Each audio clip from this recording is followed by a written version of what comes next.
I've got a wonderful and fascinating game to show you played in the UzChess Cup 2026. This is a great tournament, great lineup of players. Some of the chess there is absolutely remarkable. They're really going for each other, so it's a great lineup. We've got some monstrous egos playing in the tournament, and some huge elos as well. And there's some great talent and some tasty rivalries. So for starters, there's the quartet of Uzbeks, Yakubayev, Vokhidov, Madaminov, and at the top, Nodibek Abdusatorov. From India, Eragaisi and Vidit. From Azerbaijan, Shahriar Mamedyarov, 41 years old, but former world number 2, incredibly dangerous player.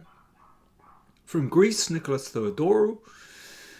And then we have Hans Niemann from the USA and Yan Nepomniachtchi from Russia, who've just had quite a testy match. They played against each other, finished in some acrimony. So it's all great fun.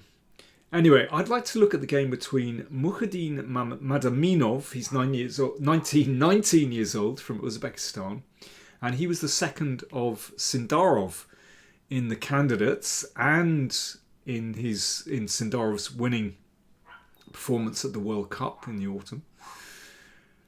And he's playing against Vidit Gujrathi, 31 years old. I mean, a class act, a classical player. I think of him as quite a strategic player. But he's rather struggling in the tournament at the moment.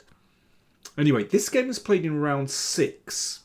And I'll show you the current standings at the end of the game. So I hope you enjoy this. I think it's a brilliant strategic performance, backed up by some very sharp tactics. Madaminov opened with e4, and it was, wait for it, a Spanish. And there we go. The Berlin. And no endgame, d3. Bishop c5 and c3. So this kind of position, this rather closed position in the middle of the board, you can get from the Gioco Piano, from the Spanish. Very common indeed. And of course, d6 is a normal move here. But Vidit goes for d5, and he's played like this before. So this, of course, is a very ambitious move, striking out in the middle. Knight d2, just holding things, and Vidit exchanged and recaptured. So we've got symmetrical pawns here. A slight difference on the other side of the board. This pawn is on c3, and that's very useful, covering d4. And we'll see the significance of this in a moment. a5 and a4. Queen e7. So obviously a5 is preventing white expanding with b4. h3. Well, why h3? Why this little pawn move at the side of the board that I usually detest? Well, it means that the rook can move to e1 if necessary, and you don't have to worry about knight g4. Knight a7, so the bishop is pushed. Now, you must save that bishop. This is such an important piece. In this kind of position, that is the pride and joy of your position. Trust me. Now, previous game, Topalov against Vidit. Topalov played bishop c4 against Vidit, and Vidit won. And it looks like a very normal position for the bishop. But this time, instead, Madaminov played the bishop to d3, which looks a bit passive compared to bishop c4, but actually we're going to see there's a very good reason for this. Rook d8 hits the bishop, defended by the queen. h6, knight c4. Now that's why the bishop went back to d3, because it's allowing this knight to come into a very good position on c4. In fact, these pawns are hit, so knight c6 is just about forced. And now knight e3. Right. That is a wonderful square for the knight, looking at the outposts on d5 and f5. So you can see the difference between the two positions. Everything is symmetrical apart from these pawns. Now that pawn on c3 covers d4 and covers b4 and prevents that knight moving forwards. The pawn on c7, well, it's stuck on c7 because the knight had to come to c6 to guard e5. But that means that black is always vulnerable to this knight hopping in on d5 supported by the pawn. You have to be very careful. Now the moment that's covered by the knight on f6, but also watch out for knight f5 sometimes. So already I prefer white's position. There's nothing concrete yet, but black just has to be a bit careful with this knight on e3. Of course, it does block in the bishop on c1, but, well, it's actually quite well placed on c1. There's some latent threats on the king side. Okay, bishop e6. Well, that covers d5 again. And knight f5, I'd like to play this move, but that just gets exchanged off. And then e4 forks, bishop and knight wins material. So instead of that, Madaminov played bishop b5. Okay, so there's a lot of toing and froing with this bishop. So white would like to exchange here and take on e5. So the knight came back. And yeah, knight e5 isn't very good here because that bishop gets exchanged off. And then bishop takes h3. And you can see nice discovered attack here. So after knight a7, the bishop just dropped back to e2. And now there's a threat again. So the knight came back. So Vidit is content with a draw if white wants it with bishop b5. But having just nudged that bishop back to e2, a slight improvement to the position. The bishop just steps away from the rook on the d file, slightly better on e2 than d3. Now Madaminov starts some attack on the king side.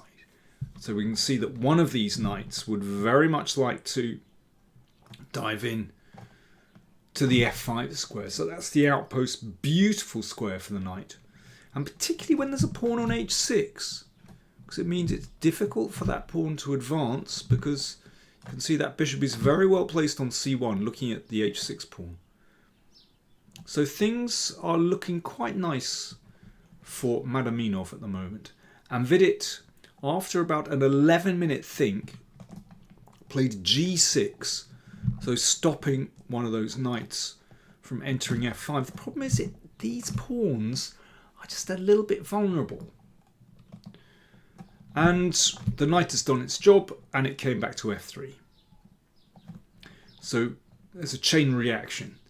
Vidit stepped up with the king to guard h6. Now, an excellent move. We won't have a think and drink moment, but you can always pause the video here and think, how would you play with white here? But I really like this next move. Rook e1. It's very subtle. But it means that sometimes, if the knight comes in on d5 or f5, then the e file will open and there could be some tactics against the queen. It's never a bad idea, or rarely a bad idea, to place your rook opposite your opponent's queen, even when there's a stack of pieces in the way, as we're going to see. Vidit would like to take the initiative, so he wants to put his knight on f4. Bishop b5, the bishop is hopping back again. In this case, knight a7 could be met by knight takes e5, because after this, the knight comes back. Now watch this. The bishop is attacked, and if it goes back to e6, then knight f5 check. Now this is dangerous. Obviously, the knight has to be taken because of the fork. And if pawn takes, white regains the piece and has managed to expose black's king. So there we go. A very nice example of how that rook, when it's opposite the queen, tactics just appear. So queen f6 played, stepping out of the rook's beam, but also looking at that knight on f3. Knight g4. So we can see that that pawn on h6 is just a little bit vulnerable. And the queen is hit as well. So that knight has to be eliminated. Pawn takes bishop. And the knight comes into the outpost on f4. Okay, so Vidit has made a concession. He's had to give up his nice light squared bishop. But he is quite active here. And this is a very important moment in the game. Madaminov playing fairly quickly. And he played g3. Now that's really destabilises white's position because that knight no longer has the protection of the pawn. So this is an incredibly ambitious move. Okay, let's just move on a little bit. I mean, one thing is that if knight h3 check, I mean, Madaminov would have had to calculate this. This is quite scary. But bishop h6, now that can't be taken, of course, because of g5. This didn't happen, but it's a fascinating line. Madaminov would have judged this very well because it looks a bit scary, but in fact, this just turns in white's favour because with the f file open, and the bishop without an opponent, that light squared bishop comes into its own. There's no bishop coming to e6 to block it out. And white has an absolutely fierce attack here. Like this. And knight h4. Notice the queen can't come down because that square is covered. And this is just a wonderful attack. Basically all white's pieces flood towards the king's side. And white is winning. Let's go back. Vidit played knight d3, which again allows bishop takes h6 check. This happened. This was the game. Can't be taken because of g5, winning the queen. So the king came back to g8. Right. Here is where I would like you to have a think. I'm going to have a drink. So, what would you play as white in this position? Cheers. Do you want to improve your chess? Get access to live masterclasses with yours truly? Then subscribe to patreon.com/PowerPlayChess, and for just $25 a month, you get a newsletter with a test game, calculation puzzles, a monthly opening survey, access to an archive with over 100 opening surveys. And you can join in live masterclasses exclusive to patrons where you can ask me questions directly over Zoom. All for only $25 per month. Do subscribe to patreon.com/PowerPlayChess and join the club. By the way, the next live masterclass exclusively for patrons will take place on Tuesday the 30th of June. Put it in your diaries.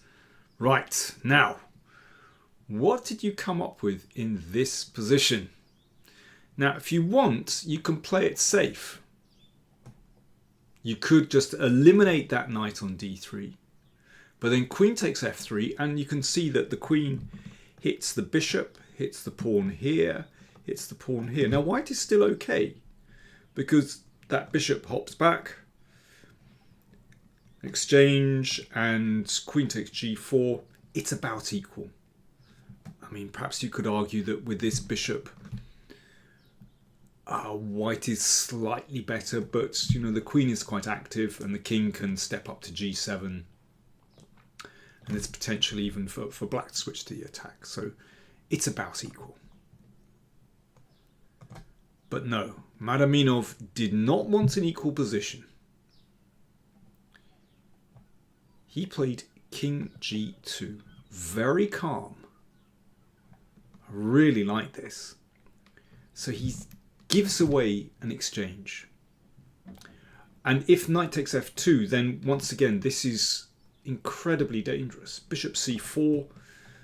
And after this, white is able to build up an absolutely blistering attack on the king side.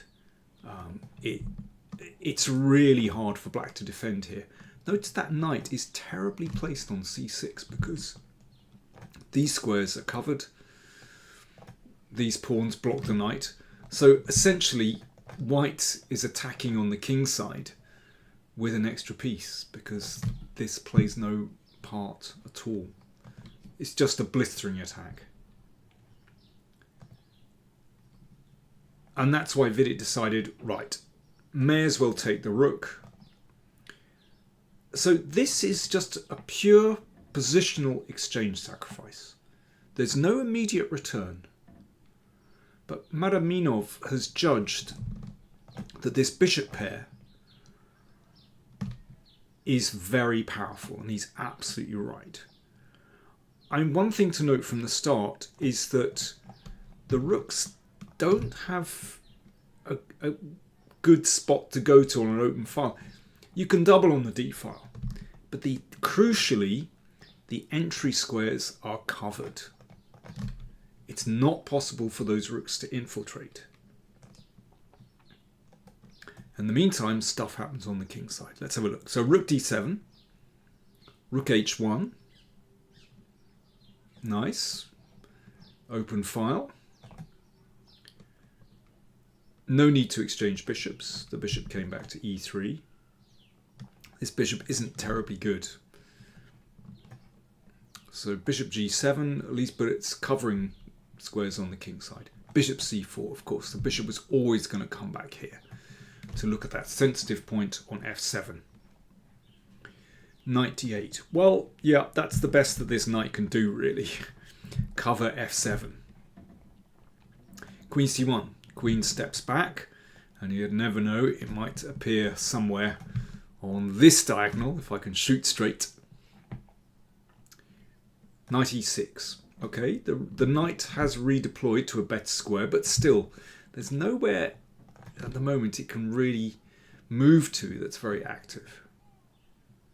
Bishop h6, that's interesting. He goes back and is prepared to exchange bishops. I mean, when I was looking at the game originally, I was surprised at that move. And in fact, Vidit avoids the exchange. But so Vidit played bishop h8 here. Let's just have a very quick look and see what happened, or what would happen if black exchanges.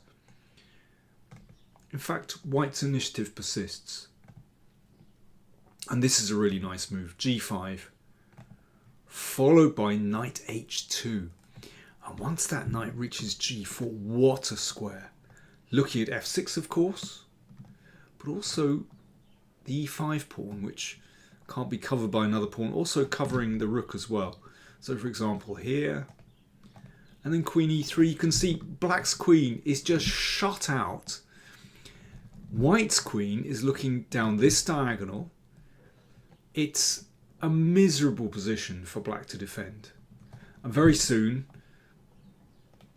white is just going to exchange here and play queen c5, and black is just getting picked off there.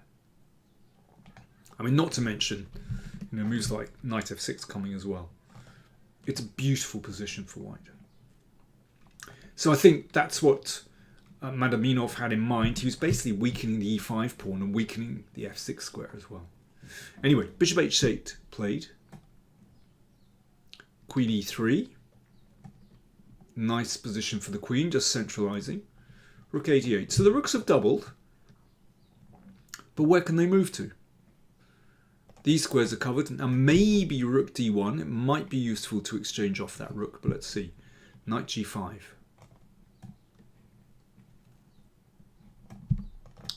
So attacking here, and yeah, this it's a very sensitive position.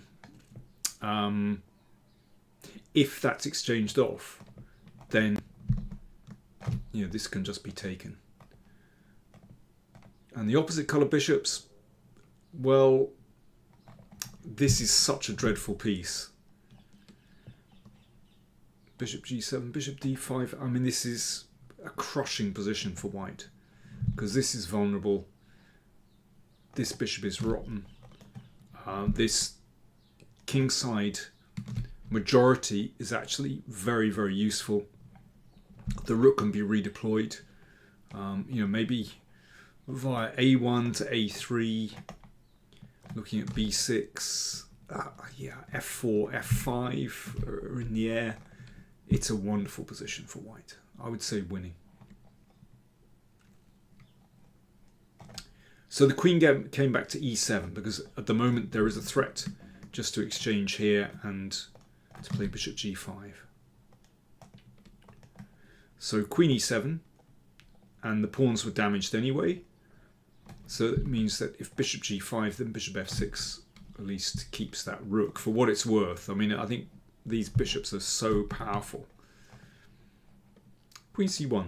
So these squares are covered. So those rooks still are unable to achieve anything. And now black's kingside pawns have been shattered. So in the long term, this is a real problem. The queen has to, or some piece has to keep an eye on that pawn on e6. Bishop f6. Bishop came back to e3. Job done on the king side. Okay, so what now for white? Well, white isn't going to win with a direct attack on the king. So where do you turn to?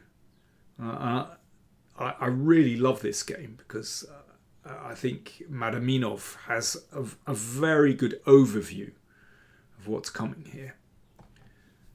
Queen c2. So the queen just improving a little bit. It perhaps wants to come to b3. And now b4.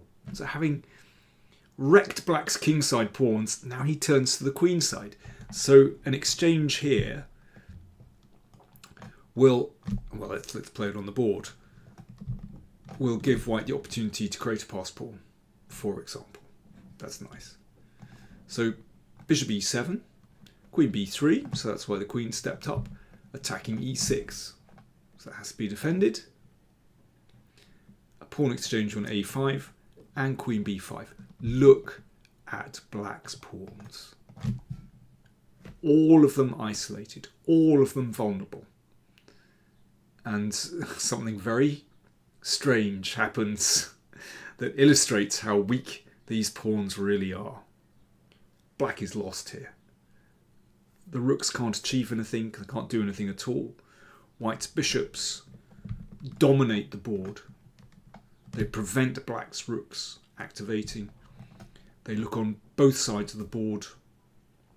There is really nothing that black can do here. And the rest of this game is pitiful, actually. Watch what happened. g5. Queen takes e5. Queen takes a5. Okay, so Vidit just wanted to get some counterplay. You know, he's trying to get through to f2. But this is really nice. There's actually no need to give up that bishop. It fulfills a really important role in defending f2. So it's best not to grab the material, but just to keep the king completely secure. e5 and queen a6. So keeping black busy, hitting the e6 pawn. No need to take yet. Queen c6, nice move, just hitting here, coming back into play, perhaps making room for the a pawn, perhaps wanting to bounce back to e4. Finally, it looks like there's a threat. No bother. Rook f1. Everything's under control. So at this point, this really is a threat. So rook c2, bishop d4, just everything is defended. So that's why the queen came to c6, so it means that f3 is covered. Now there's no problem, you can just take here. Queen came back to cover e4. That's another one gone. King steps back. Rook f3.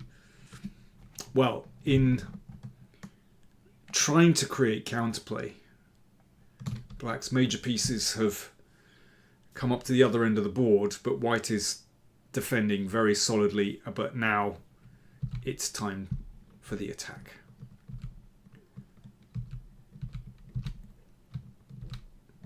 And e6 check. So these bishops just are wonderful. Bishop steps in the way, queen g5. There we go. Now I told you those pawns were weak. So Madaminov has been able to take all of them and is left with 6 extra pawns. But not only that, the king is so exposed that White is able to pick up material. And well, don't fall for bishop f6, rook takes g3. This wouldn't be too smart. But bishop e3. Rook takes e3. No. Again, don't take it, but he's got it under control. Watch what happens. He can do everything with checks. And here, Vidit resigned because if king g7, then queen g5, and the queen just drops back to pick up the rook. And that's a lot of extra material. I mean, what a fantastic game. If you want a beautiful illustration of the power of the two bishops, then this game just displays that wonderfully. Let's come back to the start of the exchange sacrifice, which was round about here. That's so interesting how just that bit of pressure and Black's position just falls apart. Both bishops are good, but the light squared bishop without an opponent, that's the real star, because there's always going to be pressure on f7. Beautiful game. So it looks like Mukhidin Madaminov has learnt a great deal from seconding Jawakhir Sindarov over the past few months, and he's starting to play very well. Let's just have a look at the standings. So they've played one more round after that round 6. The round 7 is now complete. And in the lead, 2 Uzbek players, Shamsidin Vokhidov and Mukhidin Madaminov, on 4.5 out of 7. Then we've got Nodibek Abisatorov, again from Uzbekistan, on 4. Then Aragaisi, Niemann, Nepomniachtchi and Yakubayev and Mamedyarov all on 3.5. It's really tight. Vidit won against Theodorou, so he's on 2.5, and Theodorou is on 2. So it's pretty tight, but only 2 rounds left now. We've got a tasty pairing in round 8 because we have Nepo against Niemann, and they will continue their rivalry. I wonder if we're going to see a handshake at the start of the game. I hope so. It's a bit petty otherwise, but anyway. Yeah, Nepo against Niemann. And the 2 leaders, so Vokhidov will be playing... where is he playing? That's good. Vokhidov has white against Vidit. And Madaminov has white against Aragaisi. And I would thoroughly recommend having a look at this tournament. These games, they're absolutely going for each other. There are some fantastic games here. So I think we're set for a great finish with 2 rounds to go. I'll report back. Oh, I forgot something. Yes, the next live broadcast, before the Patreon broadcast, next live broadcast is on Wednesday the 17th of June, where I'll be reviewing a wonderful new book, Max Over, World Champion, the World Champion years, 35 to 37. And I'll be interviewing the authors, Paul van der Sterren and Erwin Lamy. So Wednesday the 17th of June, do join me in the evening. I'll get the link soon, so you can join the live broadcast and join in the chat. It's a really great book. Thanks.